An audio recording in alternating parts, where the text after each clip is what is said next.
Hello, and welcome to another edition of Plain Talk here on Eagle Eye TV. I'm your host, Ken Ward, and today we're joined by Alabama State Auditor, Mr. Jim Zeigler. Thank you, Mr. Zeigler, for joining us. Great to be here. Mr. Zeigler, as State Auditor, you're one of about 5 or 6 state constitutional officers, meaning that you are voted by the entire state of Alabama. Can you just describe a little bit about your job? I know a lot of viewers know a lot about what the governor and maybe the attorney general does on a daily basis, but maybe not as familiar with what the auditor does. Can you just go into a little detail about that? Traditionally, the auditor has had 3 primary duties. One is to inventory the state-owned property, and that's over $1 billion worth of items: furniture, state cars, airplanes, computers, weapons, anything movable paid for by the taxpayers. And that's important because if you don't have a good inventory system, things go missing. The second is to appoint voter registrars, to hire a voter registrar in every county except one, Jefferson County, which is under a different law. And third is to decide claims against the state of Alabama. If a person or a business says the state owes them money or has cost them money, such as a state vehicle causing a wreck or a state contract that was breached, you can't go to court. The state has made itself immune from lawsuits. So this Board of Adjustment was set up, and I'm one of the members by virtue of office. And that's important. There's tens of millions of claims a year against the state government, and you don't want those paid without cause. Now, I have done those 3 things, and we're doing what needs to be done as far as the traditional duties. I've added one more on top of those 3, and that is to be a watchman on behalf of taxpayers against waste, mismanagement, and corruption in government. Alabama needed that, and we still do. You mentioned that your office is responsible for tracking over $1 billion worth of state property. What is some of the ways that your office checks regularly all the property and making sure that it's accounted for and things of that nature? We have a database of all the property that is the responsibility of each one of 176 state agencies. And every 2 years, we audit them to make sure that the property has not gone missing or been stolen. We now have a barcode on every piece of state property that's valued at $500 or more, and we can scan those in. We're now putting into effect a high-tech RFID, radio frequency ID, and this will make it possible to save time and locate some of the missing items with a radio frequency scanner. And it will take us about 2 more years to get that in place, and we want to cut down on the missing state property to as close to absolute zero as humanly possible. What is kind of the most common form of how property in the state goes missing? Is it usually theft, or is it more or less, or is it a lot of times employee misuse, or what is your office tending to find is the most common reason for this issue? Well, all of the above.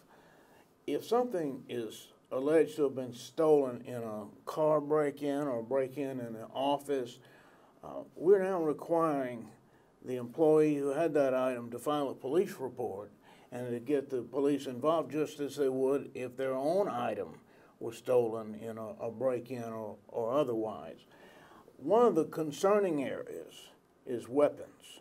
We have 12 agencies in which some of the employees were issued weapons. Now, these have been combined into one great big Alabama law enforcement agency, but the number of weapons are still about the same. And it's very concerning when a weapon goes missing. Someday there's going to be a bad killing or terrorist incident, and it's going to turn out that the murder weapon was a state of Alabama weapon paid for by the taxpayers and not guarded under careful stewardship by the people who are responsible.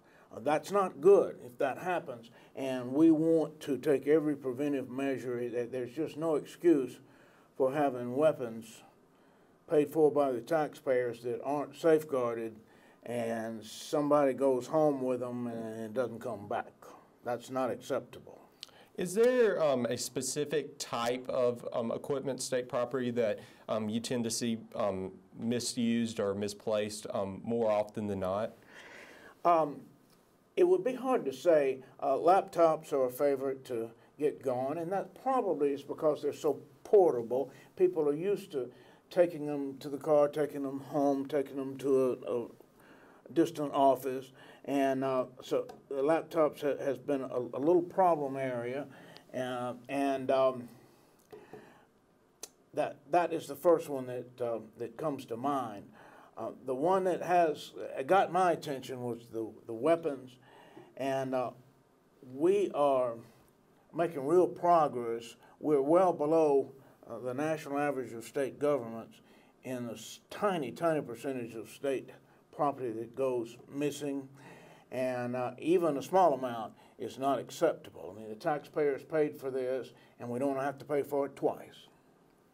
You mentioned a little bit earlier about how you've tried to take an active role in being the watchdog of state government and trying to push back against ethics violations and corruption, potential corruption. Can you go into a little bit of detail about what made you decide to take on that new role, which we haven't seen traditional past auditors take on? I was doing some work, volunteering my time with citizen activists and some Tea Party leaders that wanted to be a watchman over what's going on in state government. And I felt led to run for state auditor in 2014 and to add that role to the state auditor's office. That particular role was not being done by the auditor, by the governor, by the state attorney general, and we needed it. Alabama badly needed one state official to say the buck stops here, and we're going to serve as a monitor for how the taxpayers' resources are being used. And so I ran on that platform and was elected 3 years and 1 month ago. Some of the most notable things that you have spoken out against include the Baldwin County school tax referendum, and then also Governor Bentley's alleged misuse of state resources in regards to his relationship with former staffer Rebecca Mason. Can you go into a little bit of detail about especially the Robert Bentley case and how you decide to get involved into those cases? Very shortly after I took office 3 years ago, honest state employees, and no, that's not a misnomer. Some people think that it is not. That's the majority, who are very concerned with things they see going on day to day. They would see things you and I would just not be in a position to know about. They began to make reports on things that needed to be looked at to my office. And I'm wondering why. Well, found out these same reports had gone to the governor's office, the previous governor's office, and nothing happened. And to the previous attorney general's office, and nothing happened. So I was the new sheriff in town, and I began to get at least 2 complaints a week about things that weren't right in state government. And we did not have staff to investigate these, so either I would do it myself and my one assistant, and also we built a group of citizen volunteers, mostly retirees and students, and gave them a little training on how they could investigate the facts and put together a report to me on what the problem is and what the real situation is, and that's how it started. And I found a provision that if information comes to me as the head of an agency, head of the state auditor's office, that would constitute an ethics violation, I've got 10 days to report it to the Ethics Commission. That has never been done. Never been done. And so we did it. And actually, the second one of those that I ever did was the Robert Bentley report, which was a thick report that had been sent to me by a dozen different sources asking, would you look into this? They've been doing that. So I put the report together and filed it, and it took a year for the Ethics Commission to complete the investigation. They found probable cause that Governor Bentley was in violation of 4 felonies, and 5 days later, he resigned. And you're talking about the resignation of Governor Bentley. He ended up pleading guilty to some lesser charges, not the felony charges, and was able to get off without any jail time or just putting in about 100 hours of community service. Did you support that sentence, or do you feel like he needed to get a little bit harsher? He got off, Governor Bentley got off light. And at first I was concerned, disappointed about that, but I got to looking at it. If the prosecutors had charged him with felonies, he would have had to fight it. He would have remained as governor. He'd still be governor now with this dark cloud over Alabama. You know how long the Mike Hubbard trial took. It's still going on. It's still going on, the appeal. And so Robert Bentley could have ridden out his term and still be governor. So what the prosecutors apparently did was they wanted him out. He needed to be gone.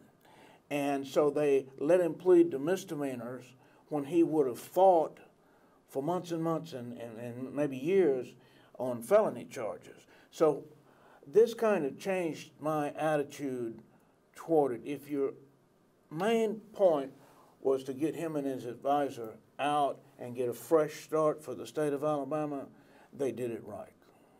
You mentioned the Mike Hubbard case. In the past few years, we've seen the top leaders of 3 of the state branches of government either resign or be removed from office.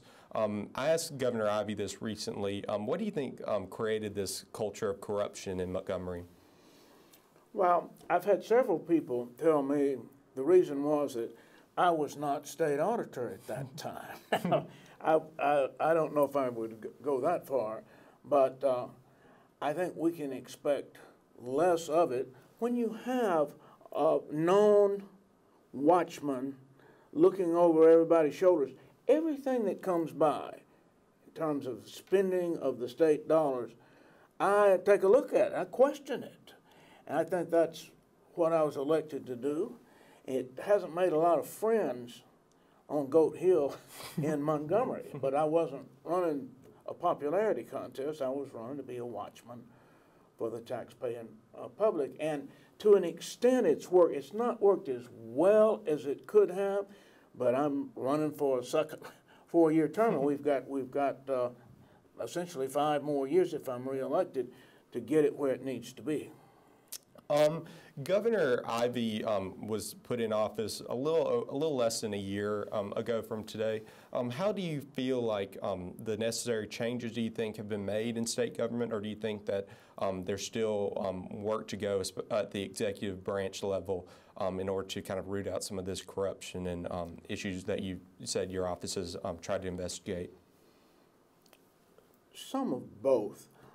In the first 2 months that Governor Ivey was the new governor, I personally was inside the governor's office complex working with the staff on specific projects 4 different times.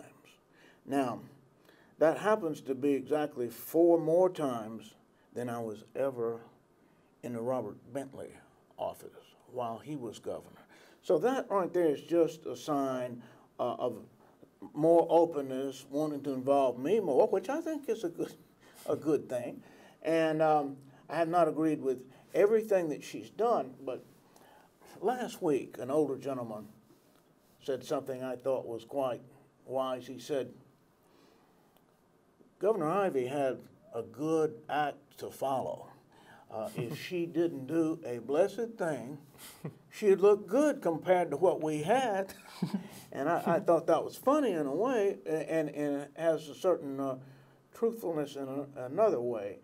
She is in a personal position with her success in life where she doesn't need to steal a penny. So hopefully I don't think she will.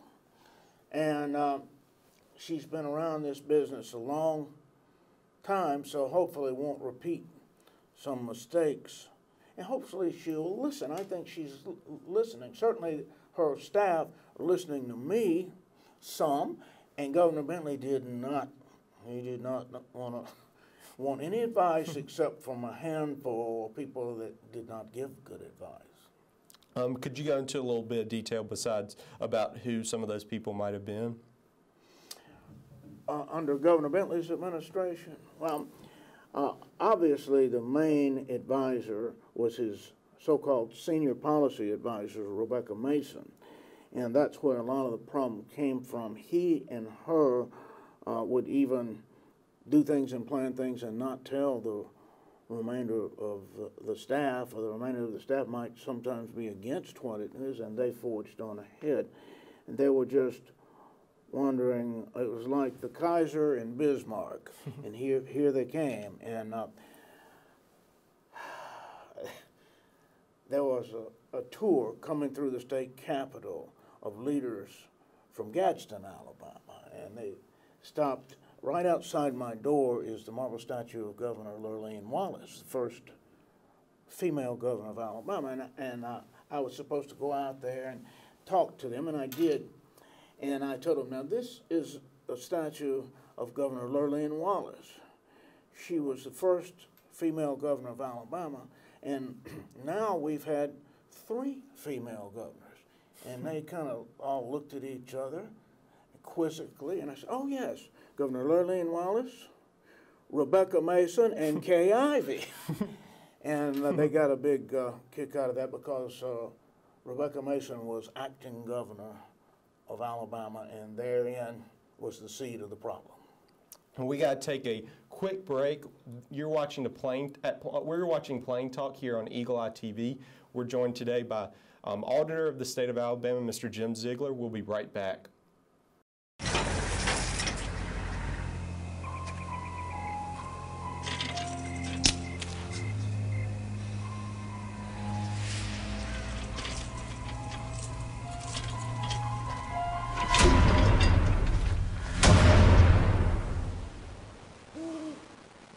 If you don't fix them, sparks from dragging tow chains could cause a wildfire, and that could be scary.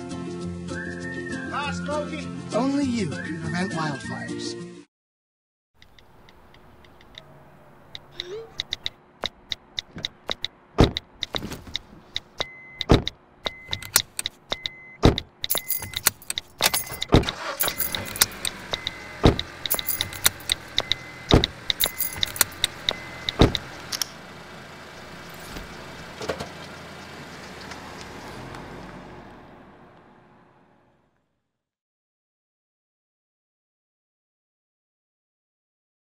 See on page 4 that the projections need to be tornado next Thursday? Seriously? Thursday?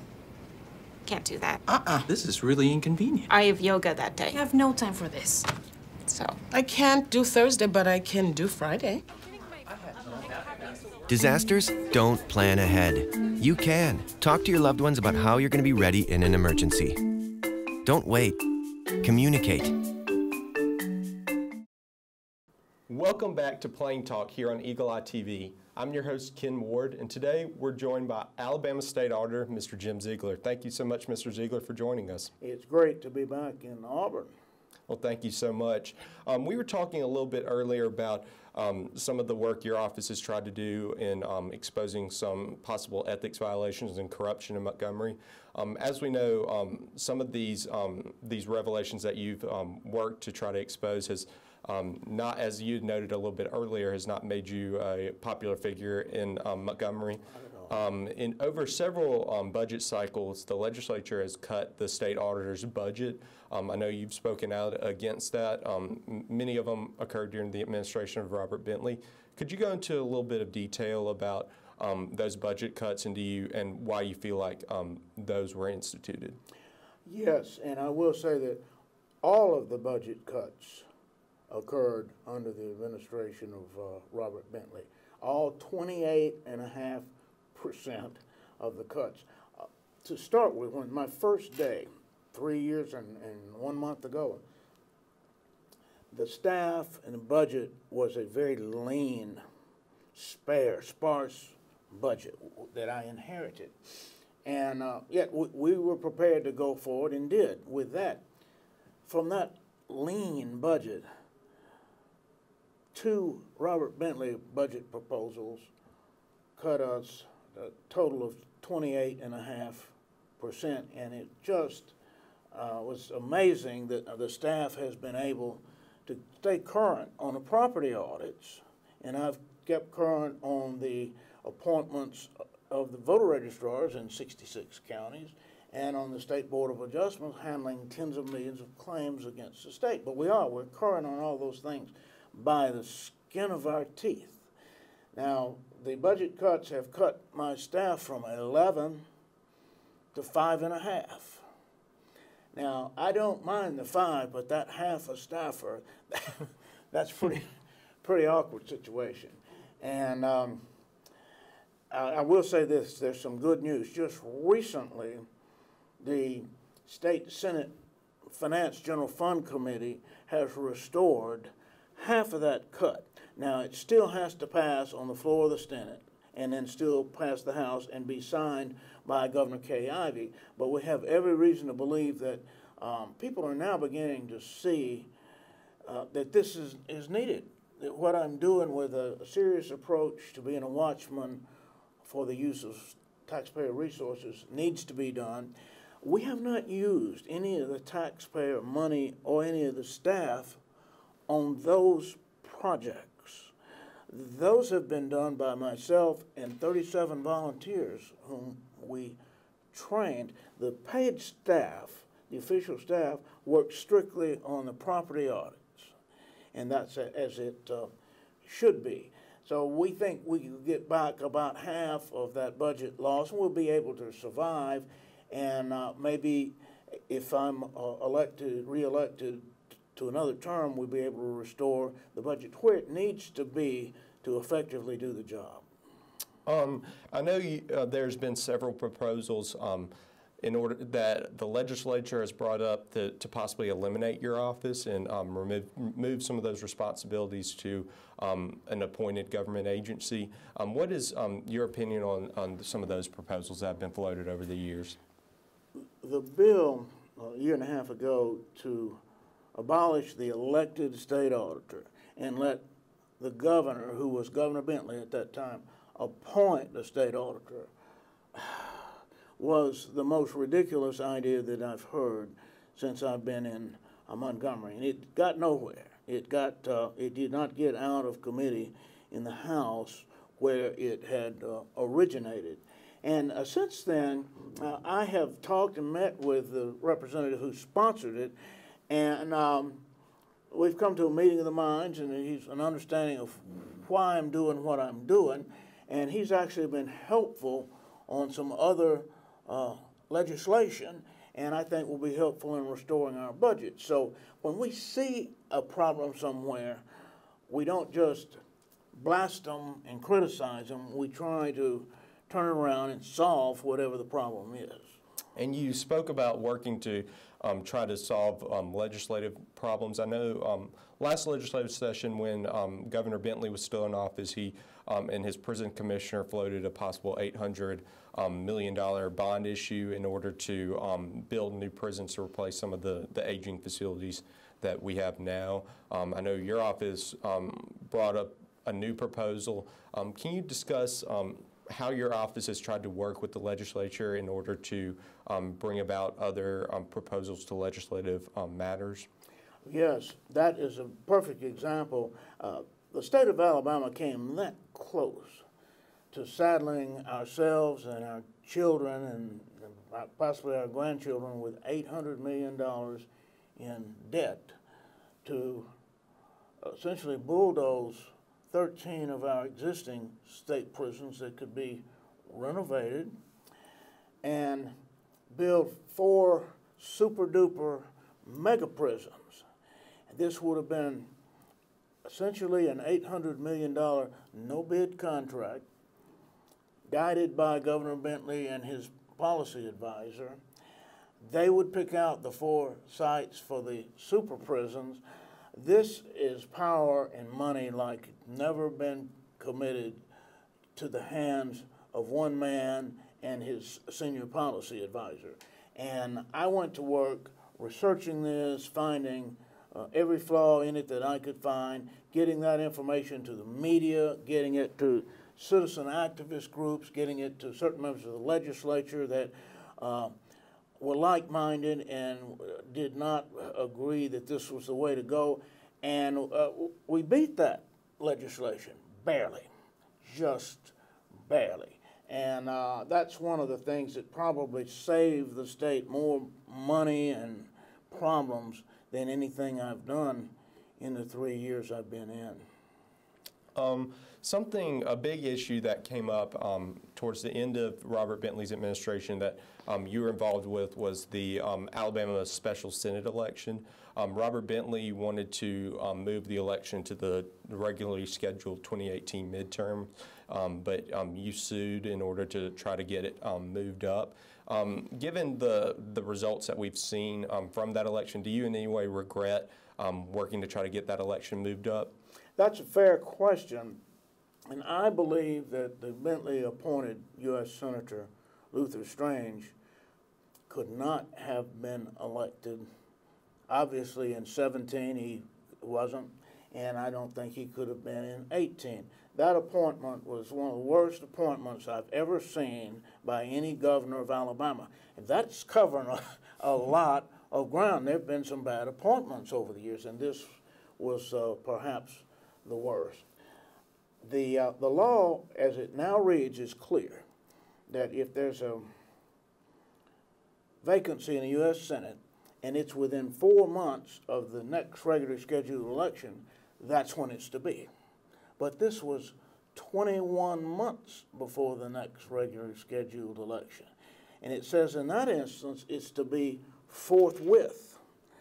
Well, Governor Bentley just ignored what the law said and did it the way that he and appointed Senator Strange wanted it done, and it just was not going to stand. And I was on the verge of winning that court suit when Governor changed, and new Governor Ivey recognized that the setting violated the law, and so she changed it and had a special election. Now, there is a bill in now by Representative Steve Clowes to change that and let any vacancy for the U.S. Senate be filled by appointment and be on the next regular election, and that will solve the problem. Your administration as state auditor has not been without a few controversies.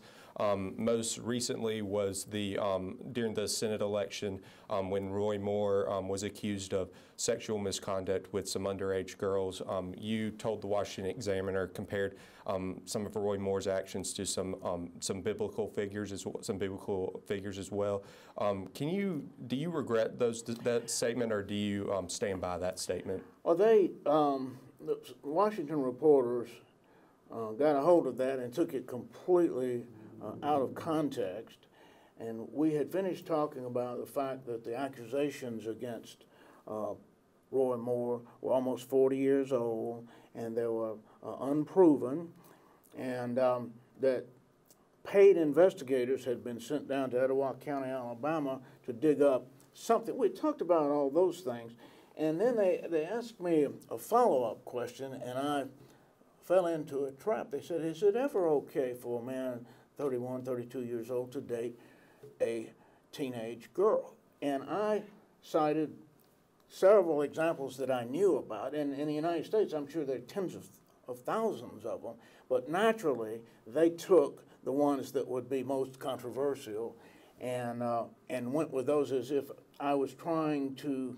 Well, one of the reporters said that I compared Roy Moore to Jesus. Well, nothing could be further than the truth. No one compares to Jesus. We know that. But I had mentioned Humphrey Bogart was 44 when he started dating Lauren Bacall, who was 19. They waited till she was 20 and they got married, and Hollywood said it'll never work. And it worked for the remainder of their life. And there was just all kinds of examples.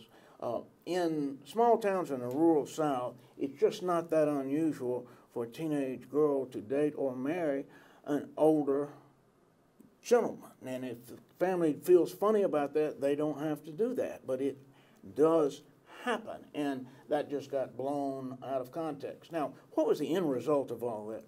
Roy Moore met a young girl, 14 years his junior. They fell in love. They got married. They're still married 33 years later. They've been blessed with 4 children and 5 grandchildren so far. So we're told, by their fruit you shall know them. What's the result of what they do? Well, that was the result. He married a younger girl. She married him, and it's been quite a blessed marriage.